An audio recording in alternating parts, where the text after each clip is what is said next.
the BBC. They're the classy British network that people love to pretend is smarter than American media. They got British citizens are forced to.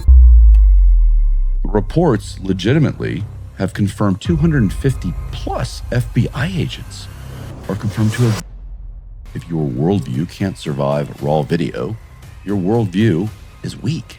And if you support this kind of manipulation simply because it benefits your team, then you're not supporting democracy. You're undermining it. Why is the UK doing this? People in the UK have been arrested for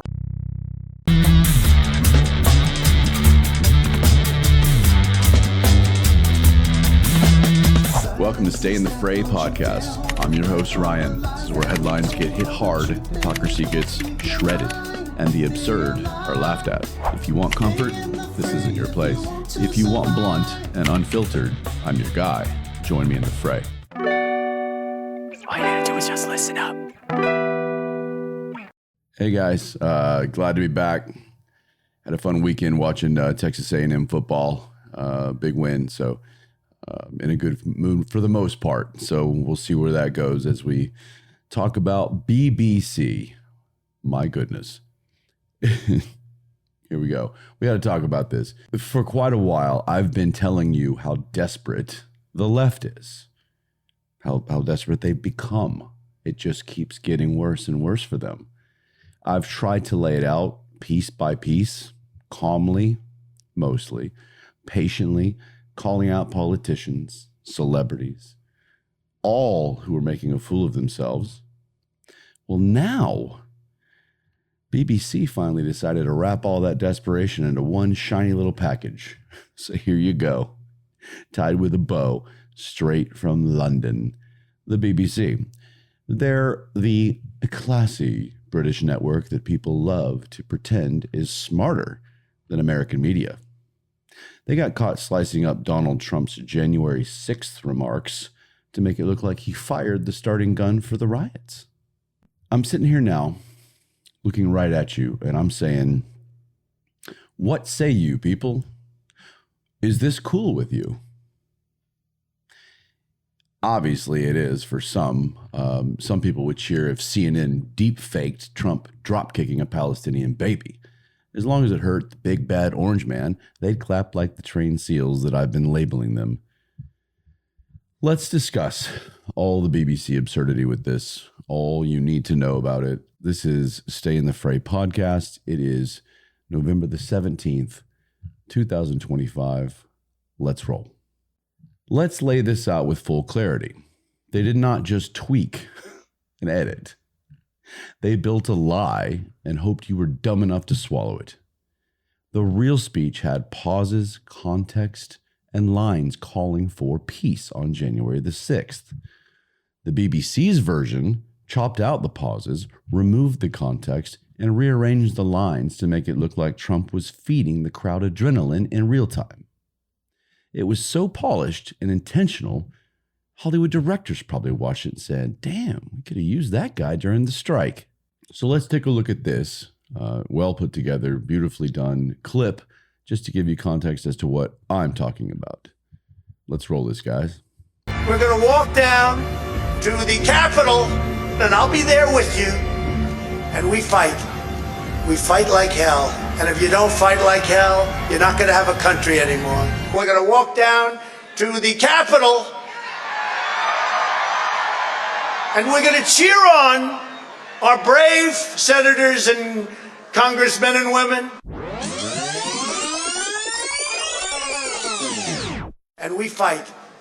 We fight like hell. And if you don't fight like hell, you're not going to have a country anymore.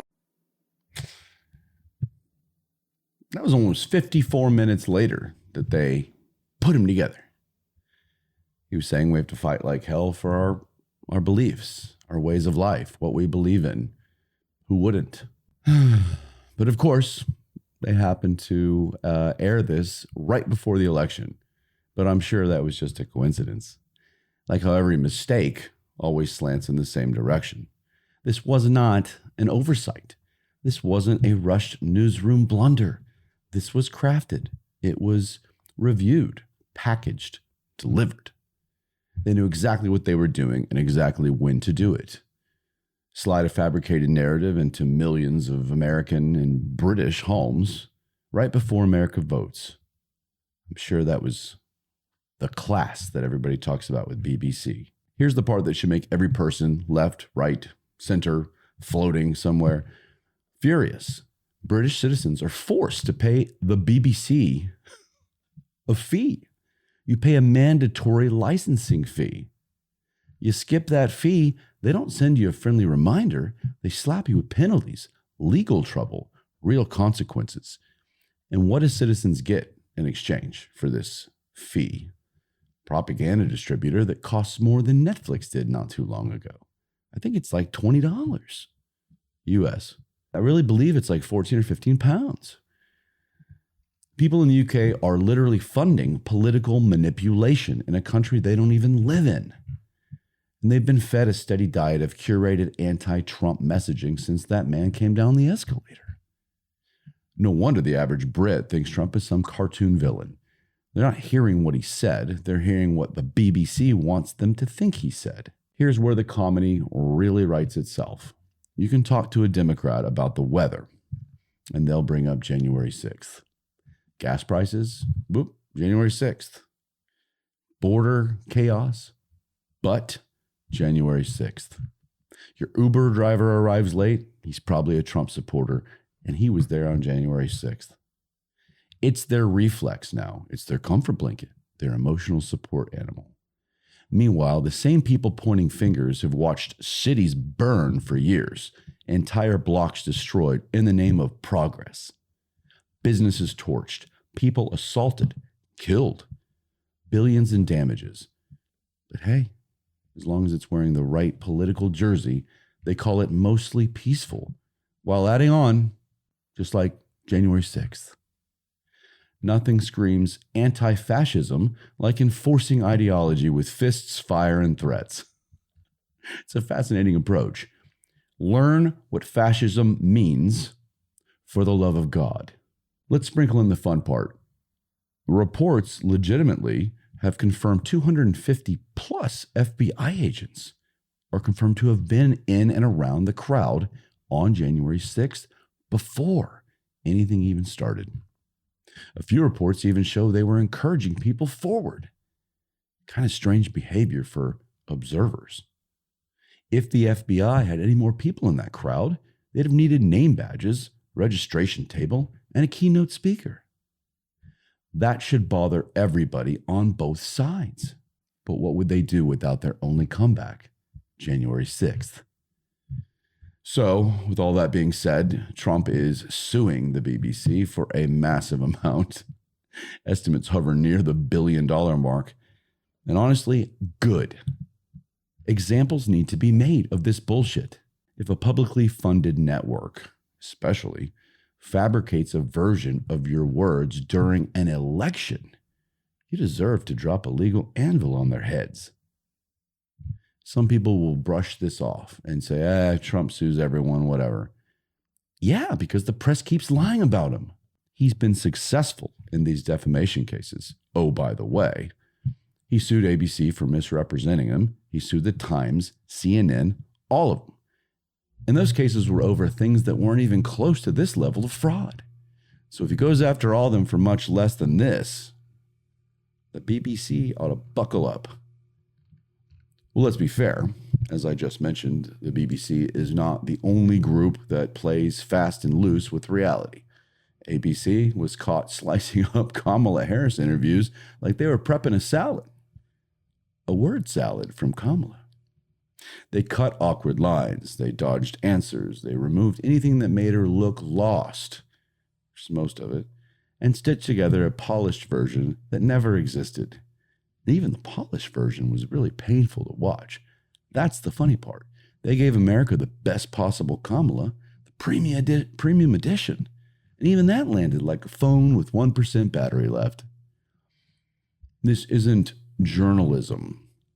It's desperation. If your candidate can't survive a raw interview without melting, maybe, just maybe, they're not ready for the big chair. Now let's widen the lens again. especially for all of you anti-American Americans. Why is the UK doing this? Why is their media bending reality? Why are their leaders terrified of conservative voices? Because the country is cracking down on speech harder than ever. People in the UK have been arrested for online memes. Teenagers taken in for jokes. There was even a family detained after returning from out of the country on holiday because someone didn't like their online comments while they were away. That isn't democracy. That is a fragile government terrified of unfiltered opinions. And to top it off, the state-funded broadcaster, BBC, edits footage of an American president to push a preferred narrative. This feels a whole lot closer to tyranny than anything the US has done, or falsely gets accused of even. You crazies here in the US can still run around protesting like babies, but in the UK, you can't post simple memes on social media. But sure, keep telling us how America is becoming a dictatorship. Their press won't report on rising crime honestly. They won't touch immigration failures honestly. They can't even mention knife violence without dancing around descriptors like they're performing Shakespeare. But they've got plenty of time to fabricate a Trump speech. If George Orwell were alive right now, he'd sue the UK for plagiarism. This isn't about Trump. This isn't about January the 6th even. This isn't about Britain versus America. We already handled that in 1776, by the way. This is what happens when media institutions decide their job is storytelling rather than truth. When they build narratives instead of reporting facts, when the outcome matters more than reality. And once a network crosses that line, you can't trust anything they air ever again. I'm looking at you, BBC. There are 3 types of people here. 1, the ones who fall for the propaganda. They hear the BBC version and assume it's gospel. Well, BBC said it. They don't question, they don't check, they just absorb. 2, the ones who know it's nonsense, but they embrace it anyway. They don't care about honesty, they care about winning. These folks are the real problem. Numbers 1 and 2 here will likely ignore this and keep soaking in information from BBC. And that is sad. 3, lastly, those of us who look at the circus and say, enough. If your side needs fabricated footage to win arguments, your side has already lost. And that's what we're seeing. If your worldview can't survive raw video, your worldview is weak. And if you support this kind of manipulation simply because it benefits your team, then you're not supporting democracy. You're undermining it. All right, guys. So enough on that. Simple. You needed to hear it. It's more hypocrisy. It's more manipulation. It's more false rhetoric. And I'm just going to keep calling it out. I mean, BBC looks the fool here, along with all the other networks as well. So hit like and subscribe and leave a comment on Spotify, drop a review, all the things. You guys know me well enough. You know I hate asking for all that, but I really do love growing this with you. You are my team, and I need you all. So stay sharp, stay aware, stay grounded, stay in the fray. Love you guys. All you gotta do is just listen up.